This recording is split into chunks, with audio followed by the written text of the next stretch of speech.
जय हिंद, जय भारत। मेरे कई फॉलोअर्स जो सोशल मीडिया के ऊपर हैं, उनके कहने पर और ख़ास तौर से आरजे रौनक के कुछ जोर ज़बरदस्ती करने पर मैंने एक ये फ़ैसला लिया है कि मैं कई सवाल जो मेरे फॉलोअर्स मुझको डीएम करते हैं, मुझसे पूछते हैं, या मेरे पॉडकास्ट के अंदर कई सवाल उनके आते हैं जहन के अंदर, उसके जवाब देने के लिए ये डिसाइड किया कि एक छोटा सा चैनल इनके लिए स्टार्ट किया जाए।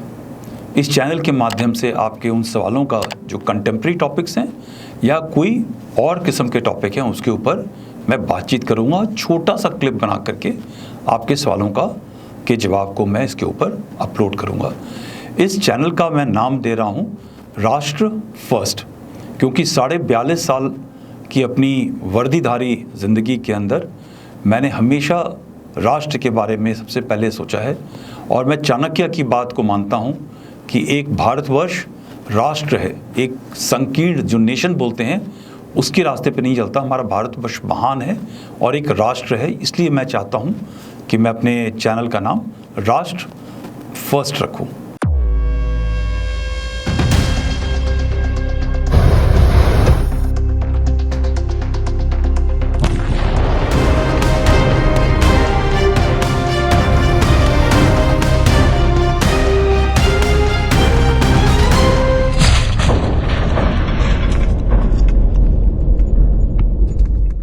आज सबसे पहले मैं एक बहुत ही इंटरेस्टिंग टॉपिक पे बात करना चाहूँगा और वो है युद्ध।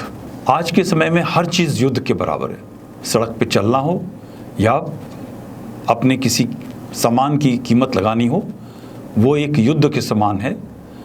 और जब से दो इंसान हुए, दो आदमी हुए, दो पुरुष हुए या औरत और पुरुष हुए, एक हमेशा युद्ध का माहौल रहता है, क्योंकि एक कंपटीशन हमेशा होता है एक दूसरे के ऊपर हावी करने का। युद्ध का एक बहुत ही अहम जो मुद्दा होता है वो एक देश दूसरे देश को अपनी कोई बात मनवाने के लिए, जब हर कोई किस्म का रास्ता, इकोनॉमी का रास्ता, डिप्लोमेसी का रास्ता जब फेल हो जाता है, तब वो युद्ध के ऊपर आकर के उसको अपनी इच्छाओं को मनवाने की कोशिश करता है।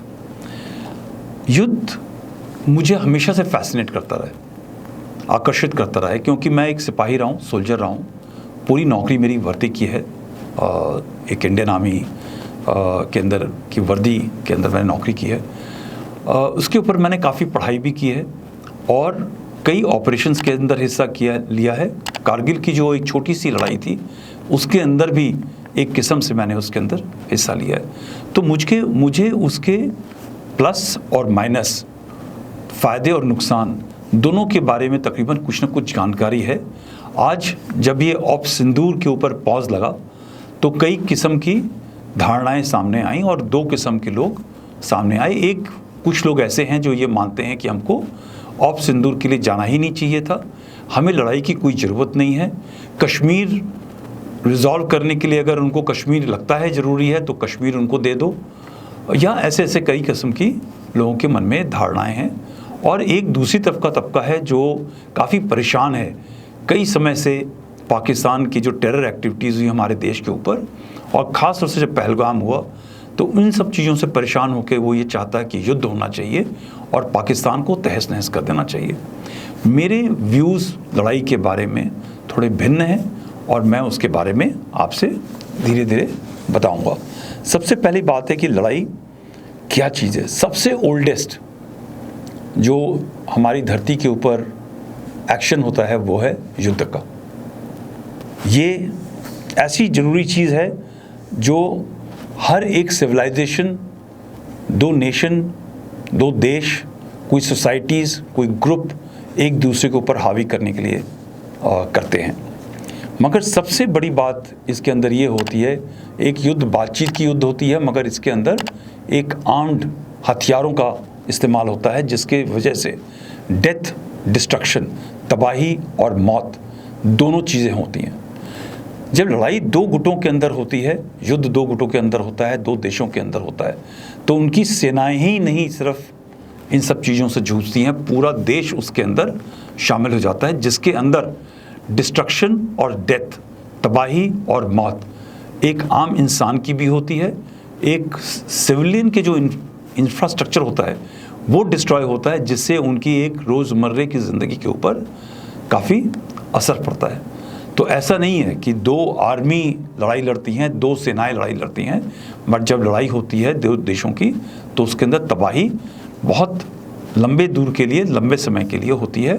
और जो दो देश, बड़ा देश छोटे के ऊपर लड़ाई करे या ताकतवर करे, हर किस्म से जो लॉस होता है उसको रिकवर करने के लिए काफ़ी समय लगता है। जब दो देश लड़ाई करते हैं, जो स्टार्ट करने वाला होता है चाहे पावरफुल होता है, चोट दोनों देशों को लगती है। कई बार स्टार्ट करने वाले को ज़्यादा चोट लगती है। तो हमें कई बार लगता है कि जब हमने लड़ाई जंग छेड़ी तो वो हमारे इशारे पे चलेगी। जंग जब स्टार्ट होती है, युद्ध जब स्टार्ट होता है, जब वॉर शुरू होती है, तो वो किस शेप में चलेगी उसके बारे में कोई पहचान नहीं सकता कि लड़ाई क्यों होती है, युद्ध क्यों होता है, वॉर क्यों होती है। मैं तो कुछ छोटी छोटी चीज़ों के बारे में आपको बताऊंगा, उनकी जो कारण है। पशुओं की तरह हम जीविका के लिए लड़ाई नहीं लड़ते, सर्वाइवल के लिए नहीं लड़ते। हमारी जो लड़ाई है, देशों की लड़ाई है, सिविलाइजेशंस की जो लड़ाई है, वो रिसोर्सेज की लड़ाई होती है। वो ज़मीन के लिए, बॉर्डर्स के लिए होती है। कई सभ्यताएं, इजिप्शियन, ग्रीक, इस तरह की कई सिविलाइजेशन जब अपने बॉर्डर्स को बड़ा करने के लिए, अपने इन्फ्लुएंस को बढ़ाने के लिए जब गई, तो ये सिविलाइजेशन बड़ी हुई, फैली, मगर इन्हीं युद्ध की वजह से ये सिविलाइजेशन भी कुछ समय के बाद ख़त्म हो गई। तो ये भी एक कारण है। अभी आप एग्जाम्पल देखिए, ज़मीन की जो लड़ाई हो रही है आज की तारीख में, इजराइल हमास की लड़ाई चल रही है, वो ज़मीन के लिए है, सर्वाइवल के लिए है। दोनों किस्म की लड़ाई है, क्योंकि उसमें पैलेस्टीनियन जो गाज़ा में रहने वाले हैं, जो पैलेस्टीनियंस रहने वाले हैं, वो कहते हैं ये हमारी जगह है, और इजराइल के अंदर की जो ज़मीन है वो भी उनकी है। जो ये लड़ाई कई सालों से चल रही है वो ज़मीन की लड़ाई है।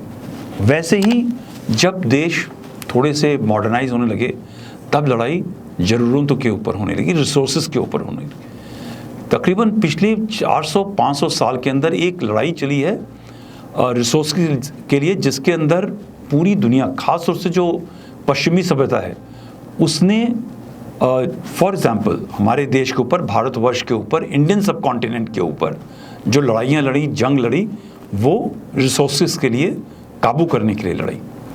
अभी कुछ समय पहले, पिछले तकरीबन 100 सालों के अंदर, 70-80-100 सालों के अंदर जो एक अहम लड़ाई चली है, वो तेल की लड़ाई चली है, फ्यूल की लड़ाई चली है, पेट्रोल की, डीजल के लिए लड़ाई चली है, जिसके अंदर पूरा वेस्ट एशिया, गल्फ इसके अंदर फंस गया।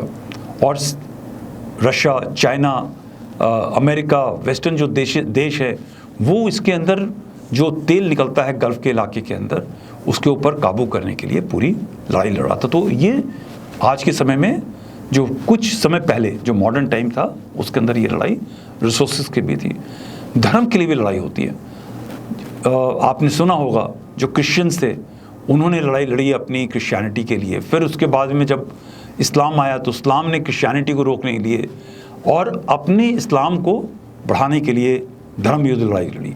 तो कई लड़ाई आपस में होती है, अपने ही धर्म के कई जो गुट होते हैं उनको सर्वोच्च स्थान पे लाने के लिए, उसको बढ़ाने के लिए, और दूसरे धर्म के साथ लड़ाई होती है ताकि हम दूसरे धर्म को काबू करके वहाँ पे कन्वर्जन कर सकें या उनको डोमिनेट कर सकें। तो ये भी एक किस्म की लड़ाई होती है। एक लड़ाई होती है आइडियोलॉजिकल, वो होती है जैसे पिछले 100 सालों के अंदर लड़ाई हुई कम्युनिज्म के लिए वर्सेस डेमोक्रेसी। कम्युनिज्म के भी अंदर कई हिस्से हैं, कोई मार्क्सिस्ट को मानता है, कोई लेनिन को मानता है, कोई माओइज्म को मानता है। तो वो भी, इनके भी बीच के अंदर जो लड़ाई है, अपने ही देश के अंदर लड़ाई होती है और दूसरे देशों के साथ भी इस आइडियोलॉजी को स्प्रेड करने के लिए लड़ाई होती है। कैपिटलिज्म वर्सेस सोशलिज्म की लड़ाई, वो भी एक किस्म की लड़ाई है, डर को काबू करने के लिए कोशिश करता। तो युद्ध जो पहले एक बड़ा सिंपल तरीका था, आर्मी, दो देशों की आर्मियां या दो राज्यों की जो आर्मी थी, फौज थी, वो एक दूसरे से लड़ाई करती थी, जीत जाती थी और लड़ाई कुछ समय के लिए ख़त्म हो जाती थी, मगर आज की लड़ाई कॉन्टिन्यूस लड़ाई है और ये जो चीज़ है हमेशा चलती रहेगी। आप इससे बच नहीं सकते और आपको इसमें हिस्सा लेने के लिए हमेशा तैयार होना चाहिए।